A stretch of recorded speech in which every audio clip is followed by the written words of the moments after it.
Si vous faites partie des millions de Français qui se demandent chaque année comment payer moins d'impôts, vous êtes au bon endroit. Est-ce que vous saviez qu'en 2022, la France avait l'un des taux de prélèvement obligatoire les plus élevés d'Europe? Prélèvement obligatoire, pour rappel, c'est impôt plus cotisation sociale. Selon l'OCDE, les prélèvements obligatoires représentaient 45,4% du PIB. C'est énorme. Et c'est la raison pour laquelle beaucoup cherchent des solutions pour alléger cette charge fiscale. Heureusement, il existe plusieurs stratégies parfaitement légales pour réduire votre fiscalité. D'ailleurs, regardons ce graphique très intéressant de l'INSEE sur l'évolution de la fiscalité en France. On voit ici les différents types d'impôts qui sont prélevés, dont en numéro 1, la TVA. Ça, c'est trop souvent négligé. La TVA, c'est aussi un impôt. On ne le sent pas puisqu'on le paye indirectement, mais lorsque vous allez dehors acheter un produit, n'importe quel produit, vous achetez votre télévision, vous achetez un ordinateur, vous achetez votre téléphone, il y a toujours la TVA dessus. Donc il s'agit d'un impôt. Et pour preuve, c'est l'impôt qui rapporte le plus à l'État. Donc regardez, par exemple, on passe ici en 2014 à une collecte de 148 milliards d'euros en termes de TVA pour le gouvernement français, à en 2023, 205 milliards d'euros. C'est incroyable. Je ne sais pas si vous réalisez, mais c'est un impôt qui rapporte énormément à l'État français. Donc là, on parlait de la TVA. Maintenant, regardons l'impôt sur le revenu des particuliers. Ici, on est à 77, donc quasiment 78 milliards d'euros en termes d'impôt sur le revenu des personnes physiques en 2014 et on arrive à 97 milliards en 2023. Vous voyez donc clairement que c'est en constante augmentation et ça ne va pas aller dans le sens inverse. Donc ça va continuer à augmenter dans les années qui viennent. Et ça, il faut le prendre en compte lorsque vous faites des investissements, lorsque vous souhaitez faire fructifier votre patrimoine, votre capital. Il faut faire les bons choix parce que la fiscalité va peser de plus en plus lourd. Alors dans cette vidéo, je vais vous présenter 5 solutions efficaces pour payer moins d'impôts et surtout comment les utiliser intelligemment selon votre situation. Commençons par une solution simple et souvent sous-estimée, employer du personnel à domicile. Donc c'est la solution numéro 1, employer du personnel à domicile. Que vous ayez besoin d'une aide pour le ménage, la garde d'enfants, du jardinage ou encore des cours particuliers pour vos enfants, l'État vous encourage à créer de l'emploi. Alors comment est-ce que cela fonctionne? En employant un salarié à domicile, vous bénéficiez d'un crédit d'impôt égal à 50% des sommes que vous avez versées pour le salaire et les charges sociales. Par exemple, si vous payez 5 000 € à l'année pour une aide à domicile, vous pouvez obtenir 2 500 € de réduction ou crédit d'impôt. Les avantages principaux de ce système, vous créez de l'emploi local tout en bénéficiant d'un avantage fiscal. Et deuxièmement, le crédit d'impôt est accessible à tous, même si vous ne payez pas d'impôt, car il est remboursable si son montant dépasse votre impôt dû.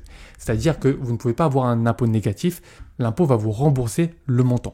Cela vous permet donc de bénéficier d'une aide concrète au quotidien, tout en réduisant la facture fiscale. Solution numéro 2, faire des dons à des associations. Il s'agit ici de faire des dons à des associations ou à des fondations reconnues d'utilité publique. Faire un don ne se limite pas seulement à soutenir une cause qui vous tient à cœur, c'est aussi un excellent moyen de réduire vos impôts. Donc vous pouvez déduire jusqu'à 66% des montants donnés dans la limite de 20% de votre revenu imposable.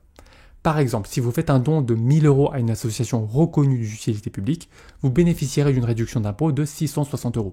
Et si vos dons dépassent cette limite de 20% de votre revenu imposable, le surplus peut être reporté et déduit sur les 5 années suivantes. Non seulement vous faites une bonne action, mais en plus, vous réduisez votre impôt. Ah oui, je passe beaucoup de temps à préparer mes vidéos pour vous aider à mieux gérer votre argent et développer votre patrimoine. Donc avant d'attaquer la 3e solution, soutenez-moi avec un like et abonnez-vous pour ne pas louper les prochaines vidéos qui, j'en suis certain, vous permettront de sécuriser votre avenir. Solution numéro 3, effectuer des travaux de rénovation énergétique. Alors non seulement vous allez réduire votre facture d'énergie, mais en plus vous pouvez obtenir des aides fiscales intéressantes. Le dispositif principal en France, c'est le crédit d'impôt pour la transition énergétique, le CITE, qui est remplacé progressivement par MaPrimeRénov'. Vous en avez déjà sans doute entendu parler. Et ce dispositif vous permet de financer jusqu'à 30% des dépenses liées aux travaux, comme l'isolation, le remplacement de fenêtres, l'installation de pompes à chaleur, etc. Par exemple, si vous réalisez des travaux d'isolation pour 10 000 €, vous pourriez obtenir jusqu'à 3 000 € de réduction ou de crédit d'impôt en fonction des dispositifs en vigueur. De plus, ces travaux augmentent la valeur de votre bien immobilier tout en réduisant vos dépenses énergétiques, ce qui est un excellent investissement à long terme. Solution numéro 4, investir dans des opérations de défiscalisation immobilière. Alors cette solution est pour ceux qui souhaitent combiner l'investissement immobilier et optimisation fiscale.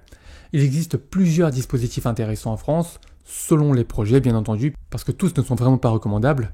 Mais l'option numéro 1, c'est la loi Pinel. Si vous investissez dans un logement neuf à louer, vous pouvez bénéficier d'une réduction d'impôt qui dépend de la durée d'engagement de mise en location. Cette réduction peut aller jusqu'à 21% du montant investi, étalé sur 12 ans. L'option numéro 2, c'est la loi Malraux. Ce dispositif est pour ceux qui aiment l'immobilier ancien et historique et vous pouvez obtenir jusqu'à 30% de réduction d'impôt en réalisant des travaux dans des immeubles classés. Option numéro 3, le dispositif Censi-Bouvard. C'est un dispositif qui permet une réduction d'impôt de 11% sur un investissement locatif dans des résidences avec services comme des EHPAD ou encore des résidences étudiantes. Option numéro 4, la loi Denormandie. C'est une loi qui consiste à acheter un bien à rénover pour le mettre en location sur une durée égale à 6 ans, 9 ans ou 12 ans. Et ce bien doit être situé dans une commune éligible au dispositif et les travaux, surtout à garder en tête, doivent représenter au moins 25% du coût total de l'opération.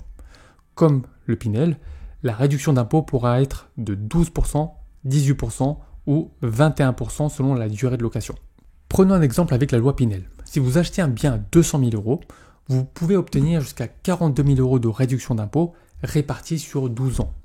Cela revient à une économie d'impôt d'environ 3 500 euros par an, tout en vous constituant un patrimoine immobilier. Solution numéro 5, cotiser dans un plan épargne retraite. C'est l'une des solutions les plus puissantes si vous pensez à long terme. Le plan épargne retraite ou PER, c'est un produit d'épargne qui vous permet de préparer votre retraite tout en déduisant les sommes versées de votre revenu imposable. Par exemple, si vous placez 10 000 euros sur un PER et que vous êtes dans une tranche imposée à 30%, ça va vous permettre d'économiser 3 000 euros sur vos impôts. L'avantage du PER, c'est que vous ne faites pas qu'économiser de l'impôt aujourd'hui, vous préparez aussi votre avenir financier. À la retraite, vous aurez la possibilité de récupérer cet argent sous forme de rente ou de capital tout en bénéficiant d'une fiscalité allégée. Volontairement, je ne rentre pas dans les détails dans cette vidéo parce que ce serait beaucoup trop long. Si vous souhaitez avoir une vidéo dédiée au plan épargne retraite, dites-le moi dans les commentaires et je vous prépare une vidéo en vulgarisant au maximum. Voilà, je viens de vous présenter 5 solutions efficaces pour réduire vos impôts dès cette année. Mais attention, il est essentiel de bien adapter ces stratégies à votre situation personnelle et à vos objectifs financiers. Chacune de ces solutions a ses avantages mais aussi ses contraintes. Si vous souhaitez être accompagné pour être certain de faire les bons choix pour sécuriser votre avenir, vous pouvez réserver un appel gratuit avec moi en cliquant sur le premier lien en description et je me ferai un plaisir de vous guider.